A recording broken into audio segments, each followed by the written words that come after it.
components of that was that people wanted to see immigration control. So it's gone on for years that people have proactively voted to reduce the figures, and actually we've got the exact opposite. So why then isn't the next government, i.e. now Labour, when they come into the office, you're prepared, why aren't you coming in with white papers, with plans? Like, what is it that you've suddenly just discovered? Well, exactly that is that you come into office, and I've been in government, and there's a load of stuff you discover that hasn't been said out loud that the officials can't brief you on. And as you said yourself, the ONS, have got the numbers wrong. A lot of the economic projections, it turns out, were wrong, and a lot of the numbers were hidden from the public. So when you're in government and you open those books and your officials are talking to you, you realise the scale of the mess you're inheriting, and that's what the ministers. If you were running the government and they came in and said, "Oh, look, there's been a slight error here. We've just discovered, we looked under that settee and we found 166,000 migrants." Would you just go out? And they said, fresh data. Did you see that? New data, fresh data. What would you do? Would you fire? Just fire? Shut the whole bloody thing down? What is the point? What is the point? No, all right, don't shut it down. But shouldn't somebody stand up and say, well, I made a terrible error. Honestly, 166,000 is so enormous. The cost and the economic aspects of it are so bad. I am going. Well, I would, without being sort of too technical about it, I put it in front of a select committee, and there's a Home Office select committee whose job it is to investigate this kind of misuse of public money, or methodologies that don't work and all that. And I'd put that guy in front of a select committee and beat him up on air, to find out what went wrong. I think that's an entirely reasonable thing to do, because the way they were counting them obviously wasn't the right way. Standing there with a clipboard didn't seem to work, so they've had to change it, and that's where all these extra numbers have come. I just wonder what other numbers. What other numbers are we sitting there thinking about? For instance, economic numbers, for instance, from the Treasury. How do we know that any of those are... If you can make 166,000 people mistake, what about just moving it across the ledger? Suddenly, 10 billion disappears. Which is why I think the government has to be judged on how people feel in their pockets, in their communities in 4 years' time. It isn't going to be about headline figures and big numbers and billions and all that. It's, do you feel a bit richer?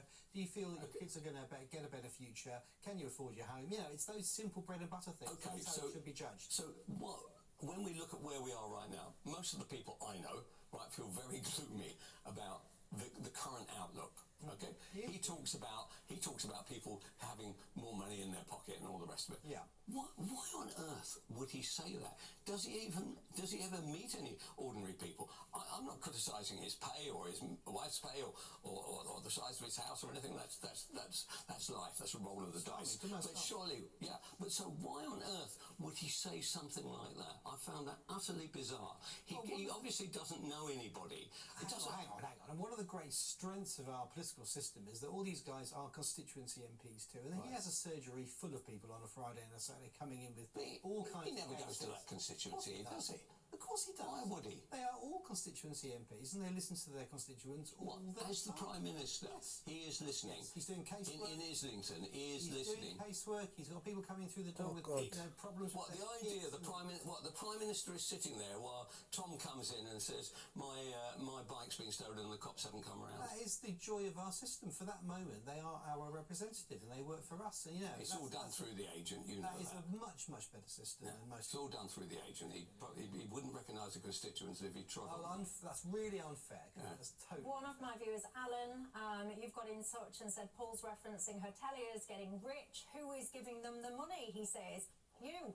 Alan, you, the taxpayers, me, all of us, we are giving the money. And we're not just giving it to hoteliers, I have to say, because anyone that's familiar with the rental market in this country will know that huge companies, they go up and down the towns and cities in this country holding landlord events where they proactively try and get people to sign a deal with these massive organisations. And these deals are very, very lucrative. They can be up to 5 years, no void periods, maintenance taken care of.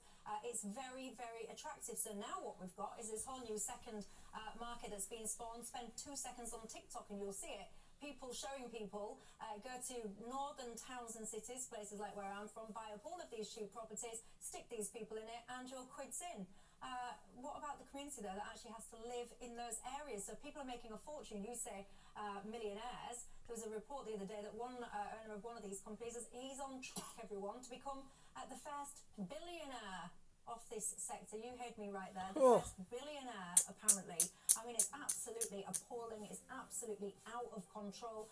The party that think that they can handle it the best is Reform UK. There was another press conference today held by Nigel Farage. He was talking yet again tough on this issue and also announcing a defection. But all is not well in the Reform UK camp, because you saw one in, Andrew Jenkins, you saw one out, Ben Habib. Let's look at all of that after the break.